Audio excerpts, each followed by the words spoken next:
Son las 11:20 de la mañana en la República Argentina, estamos en los estudios de Radio Sónica y nos vino a visitar Natalia Prieto, que es precandidata comunera por la Comuna 1 aquí en la Ciudad Autónoma de Buenos Aires, por el espacio de Unión por la Patria, y bueno, va a charlar con nosotros de las propuestas de la Ciudad Autónoma de Buenos Aires, y bueno, y de cómo va viendo un poco la política de la ciudad. Falta ya casi menos de un mes para las elecciones, y se van definiendo, digamos, las propuestas, más que los candidatos que ya están definidos. Natalia, un placer recibirte, siempre es un placer estar con vos y charlar de política hoy como candidata. Muchas gracias, Maxi. Buenos días a todos y a todas. Buenos días también al equipo. Gracias por recibirme. Y coincido con vos en que ya están los candidatos. Ahora lo que hay que discutir, creo que además de propuestas, son dos modelos. Nosotras lo que venimos viendo, incluso en las elecciones que ya están ocurriendo en otras provincias, es que más allá de la cantidad de candidatos, hay cada vez más visible dos modelos de país. Uno que incluye, otro que excluye, uno que trata de incorporar a los diferentes sectores, de celebrar la diversidad, la cultura de nuestro país, de nuestra ciudad, y otro que por el contrario quiere apagar, digamos, esa diversidad o esa cultura. De hecho, Agustín Rossi dice una frase en la cual nosotros y nosotras nos representamos mucho, que es: hay que ideologizar la campaña. Uh-huh. Creemos que ese es un faro, digamos, a seguir, y creemos que esa es la discusión que hay que dar con vecinos y vecinas. Te cuento un ejemplo. Yo ayer estuve en Sildañez, que es un barrio de la Comuna 9 de esta ciudad, y una vecina me contaba que ya... Estuvieron haciendo un locrazo, ¿no? Exacto, ¿Sí? Un clásico. Lo vi en las redes sociales, sí. Muy rico, así que lamento quien se lo perdió, porque la verdad estuvo buenísimo. Y también estuvimos caminando la feria del barrio, donde ahí los propios vecinos que viven ahí, que son parte de nuestro comedor, nos contaban cómo se ha triplicado a partir de la pandemia esa feria, y que esa feria, que funciona únicamente los domingos, muchas veces, incluso en este último tiempo, se ha sumado con gente que posee trabajo. Digamos que el lunes a viernes tiene un trabajo formal, pero y que los no domingos, llega a fin de mes. Tal cual. Entonces los domingos revende, digamos, desde ropa, mercadería o algo que puede producir, con tela y demás. Entonces también eso es, y la verdad que nosotros construimos en Sendenes hace 6 años, y podemos ver ayer cómo esa feria, que antes era de 3 cuadras y mayormente su origen es de frutos y verduras, digamos, ahora es de ropa, de diferente tipo de mercadería, de perfume, de tela, y en vez de ser de 3 cuadras es de 10. Eso ya es un síntoma. Y esto que te iba a contar, hablando con una vecina, ella me decía, con mucho esfuerzo hizo el curso, la tecnicatura para ser enfermera, y que trabaja atendiendo una ambulancia, y que cobra 150.000 pesos al mes. Entonces, una de esas vecinas que además sale a vender los fines de semana. Y ella me contaba 2 problemas que encuentra entre sus pares. Uno es que ella y el resto de enfermeros y enfermeras aspira a pasar al sistema privado, donde se paga 3 veces mejor. Entonces, y lo segundo es como sus propios compañeros, ven una alternativa o ven una salida en Milei, en Javier Milei, en la ciudad. Entonces a mí me parecía re interesante hablar con ella, porque primero parece una contradicción, ¿no? Tal cual, porque esta idea de poder escuchar a los vecinos y vecinas, poder acercar nuestro modelo de país, para que primero para dar la discusión de que efectivamente hay un gobierno de la ciudad que tiene un modelo de salud expulsivo, que al igual que la educación lo que hace es llevar, digamos, a los trabajadores al sistema privado, que eso no solo genera una disminución de sus derechos, de sus facultades del sistema de salud, sino sobre todo para las y los porteños es un problema, porque a nosotros nos pasa cuando vamos a un hospital que no hay anestesista, que no hay enfermero, y vos decís, ¿dónde están esos trabajadores y trabajadoras? En el sistema privado. Y muchos de nosotros no accedemos al sistema privado, entonces, muchos de nosotros vamos a los hospitales y no a las clínicas. Entonces ahí me parecía eso por un lado interesante, por otro lado ellos ven la aspiración a estar mejor, como controlemos las clínicas, controlemos la salud privada, eliminemos todos los hospitales. Es muy importante esto que estás diciendo, porque el otro día también le hacía una nota a un candidato, si mal no recuerdo fue de la izquierda, Celeste Fierro, y ella me daba los números puntuales de lo que había bajado en estos años del gobierno de la ciudad, o sea, del gobierno del PRO en la ciudad, el presupuesto, y la incidencia en el presupuesto en el tema salud. Y justamente charlábamos esto, decís, bueno, si efectivamente baja la incidencia en el presupuesto de la salud, vas a tener hospitales con mucho más, problemáticas. Y entonces la solución muchas veces se dice, ¿cuál es? por parte de candidatos de ahora, si querés de Lustó, de Macri. ¿Cuál es la propuesta puntual? Te dicen, bueno, mira, tratemos de limitar la gente que viene de otro lugar, para que el porteño sea el que pague por su propia salud y bueno, que se quede el ciudadano de Buenos Aires en Buenos Aires, el ciudadano de Santa Fe en Santa Fe. Y yo reflexionaba en ese momento con Celeste, que también te lo transmito para charlarlo, que me parece interesante, no es tan así, porque el sistema público de la ciudad de Buenos Aires se construyó con recursos nacionales cuando la ciudad no era autónoma. Entonces toda la Argentina aportó para tener los hospitales que hoy está usufructuando el ciudadano de Buenos Aires. Entonces, la distribución fue injusta históricamente. Entonces, si la distribución fue injusta, no podés hoy decir, bueno, yo mantengo mis recursos porque para construir eso aportó toda la Argentina. Tal cual. Y ahí también, hay un punto que vos destacás, o que a mí me parece importante destacar, es que, ¿quiénes somos los y las porteñas? ¿Somos todos aquellos que nacimos en la ciudad? Claro, ¿no? ¿O somos aquellos que venimos de diferentes provincias a buscar un trabajo, a buscar una educación? Yo por lo menos, por ejemplo, nací en la provincia de Buenos Aires, en Merlo, bien al fondo, donde tenía muy lejos la UBA, y con un gran esfuerzo de mis viejos laburantes, empecé estudiando, en el CBC, cerca de mi casa, en una universidad pública, y una vez que llegué a la carrera, y que a su vez sumé un trabajo en Capital, estuvo la necesidad de mudarme a Capital. Y mi historia es la de muchos y muchas. No solo de migrantes. Y no porque vos hayas estudiado en la UBA y hayas nacido en Merlo, no tenías que tener el acceso a la UBA. Tal cual. Porque está en la ciudad de Buenos Aires. Es ridículo ese planteo. Y ahí en esto que vos decís, la disminución de presupuesto también me parece importante, porque creo que otro logro de Unión por la Patria y de nuestro proyecto político para la ciudad es justamente haber visibilizado estos números, y haber realizado el libro de Una ciudad para pocos, donde lo que hicimos es, a través del 2022, un análisis junto con organizaciones barriales, sindicatos y referentes políticos y referentes de diferentes temáticas de la ciudad, para justamente visibilizar cómo ha empeorado la ciudad y cómo está gestionada actualmente la ciudad después de 16 años de macrismo. Uh-huh. Y entonces no solo encontramos la mala... ¿En qué empeoró? Por ejemplo, en salud. Acá ahora estamos hablando de salud, acá el ejemplo que usamos de salud, en educación el ejemplo es el mismo. Uh-huh. Han cerrado profesorados, han unificado. Cuando quieren unificar los profesorados de la ciudad, lo que hacen es excluir carreras y es excluir la posibilidad de acceso a diferentes estudiantes, porque unifican una única sede, cuando en realidad la idea de la diversidad es que puedan acceder diferentes porteños y porteñas de diferentes lugares de la ciudad. Sí, la Unicaba es uno de los grandes temas que se está discutiendo y que va a tener que discutir el próximo jefe de gobierno respecto a lo que es la educación y también las cuestiones edilicias. Sí. Es otra de las grandes cuestiones. Y te voy a agregar algo que seguramente nos damos cuenta todos. ¿Te acordás que hace algunos años vos decías, se hablaban estos temas porque era un tema de agenda del Frente de Todos y todos decíamos, bueno, pero la ciudad está más linda. Pero se están haciendo veredas. Pero... Y hoy pasa que vos caminas por cualquier vereda y están todas flojas. Entonces, hasta ese la realidad marca que en algún momento no está pasando su mejor momento. No sé, es un criterio. Tal vez esto pasó después de la pandemia, pero al menos yo creo que eso se ve. No sé cuál es tu percepción. Sí. Y de hecho también se hace cada vez más visible gracias al reclamo de diversas organizaciones que, vuelvo a decir, no son solamente las que componen nuestro frente, sino organizaciones sociales y barriales, como vimos con las organizaciones ambientalistas respecto a la discusión de Costa Salguero. Bueno, ahí lo más interesante de esa discusión es que justamente hay un marketing que te dice que el PRO en la ciudad te viene a ofrecer más verde, y en realidad lo que hace es vender los espacios públicos para negocios inmobiliarios. Entonces, sobre eso nosotros tenemos un fuerte reclamo, porque falta espacio verde en la ciudad. Nosotros, de hecho, ahí te cuento un poco también de la comuna. Una de las propuestas en la comuna, en el barrio de Montserrat, donde nosotros tenemos nuestro local y yo vivo hace más de 10 años, es modificar la situación de las plazas.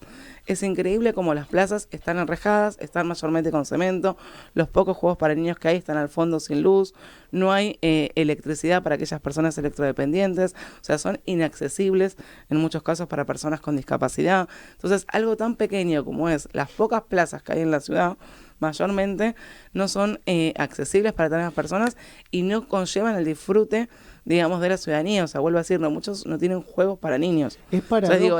Uno va a la plaza con la idea de tirarse un tobogán. Esto que estás contando de una comuna que si no sé si hay un estudio hecho, corregime si no es así, pero debe ser una de las ciudades que mayor cantidad e ingresos de dólares recibe de toda la Argentina, porque está atestada de turistas que vienen con dólares y debería ser como la vidriera y la cara visible, no solo de la ciudad, sino de la Argentina, la Comuna 1, ¿no? Exacto. En principio eso ya hay varios especialistas que lo han explicado mejor que yo seguramente, que es la ciudad más rica del país por el presupuesto que recibe, por el tipo de población que tiene, porque como vos decías hay muchas dependencias ubicadas en la ciudad que las financia, las administra la nación, pero dejan su recaudación en la ciudad. Entonces eso, es enorme, no solo del Poder Judicial, del Poder Estatal, los diferentes ministerios, hay el Poder Legislativo, vemos, y esto, como decíamos, de hospitales que dependen de Nación, o escuelas que son nacionales, universidades que son nacionales, están ubicadas en la ciudad. Entonces, el gasto para el sostenimiento de ese lugar lo hace Nación, la recaudación, el beneficio, es para ciudad. Entonces, eso es bastante llamativo. Estuviste en esta semana también con gente que está haciendo reclamo en la Comuna 1 relacionada con la música, el candombe, las plazas. Contame un poco al respecto, porque eso también es interesante, analizarlo, lo que pasa cuando hay turismo y cuando no hay turismo, invisibilizamos el problema y lo quitamos. Bien, ahí en turismo la primera diferencia nosotros notamos, porque otra novedad y a la vez, novedad de la campaña, es que desde hace 2 años es obligatorio, o en realidad es más fácil, están a per se inscriptos todos las y los migrantes que posean residencia para poder votar. Esto también tiene que ver con un reclamo que nosotros veníamos sosteniendo hace tiempo. Entonces también a veces nosotros hablamos de turismo o hablamos de migrantes en la ciudad y nos imaginamos a los típicos migrantes o a las típicas migrantes del norte argentino que conllevan una estigmatización, sabemos, por un sector de la sociedad, pero no vemos los venezolanos, los chilenos, otros países que también vienen a esta ciudad a estudiar, a trabajar, a generar un proyecto de vida. Entonces, primero en eso, nosotros vemos una diferencia y es un colectivo al que queremos apostar. En primer lugar, y en segundo lugar, esto que vos decías, de cómo se recibe a un turista, cómo se recibe a un extranjero y cómo se recibe a otro. Es increíble la diferenciación, donde a nosotros nos pasa con muchos turistas o migrantes nuevos de la ciudad que quieren, por ejemplo, estudiar o que quieren buscar un trabajo que es de la ciudad. No hay ningún tipo de beneficio, ni de derecho que se les pueda acercar, sino que nosotros, cuando se nos acerca esa demanda, tenemos que recurrir al Estado Nacional para, por ejemplo, tramitar una capacitación laboral. Eso la ciudad no lo ofrece la nación en la ciudad y en otros distritos. Y puntualmente esto, como decías, del candombe, también es reconocer de vuelta la identidad y la diversidad de esta ciudad, que se conformó desde ese lugar. Totalmente. Con esa pluralidad de identidades. Una de ellas es el candombe, que hace 40 años hace sus llamadas, siempre en diciembre, en la Plaza Dorrego, que es en el barrio de San Telmo, que es un barrio históricamente, cultural. La Plaza Histórica San Telmo, ¿no? Tal cual.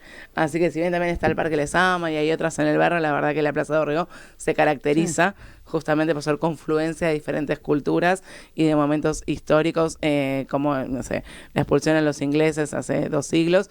Es un barrio y una plaza muy cargada de historia. Bueno, en candombe hace 40 años que se hace las llamadas en diciembre y practica durante el año. Uno, cuando va cualquier domingo, a la Plaza Dorrego, los ve practicando. Y lo que pasó es que hace 3 años empezaron a correrlos, vamos a decirlo así, la policía de la ciudad, porque obviamente, acorde a diferentes espectáculos oficiales del gobierno de la ciudad, querían hacer un uso distinto de esta Plaza Dorrego. Entonces, lejos de coordinar, practiquen de 6 a 8, como nosotros hacemos en las plazas de nuestros barrios, que también vienen las murgas a practicar, porque justamente hay una falta de espacio público.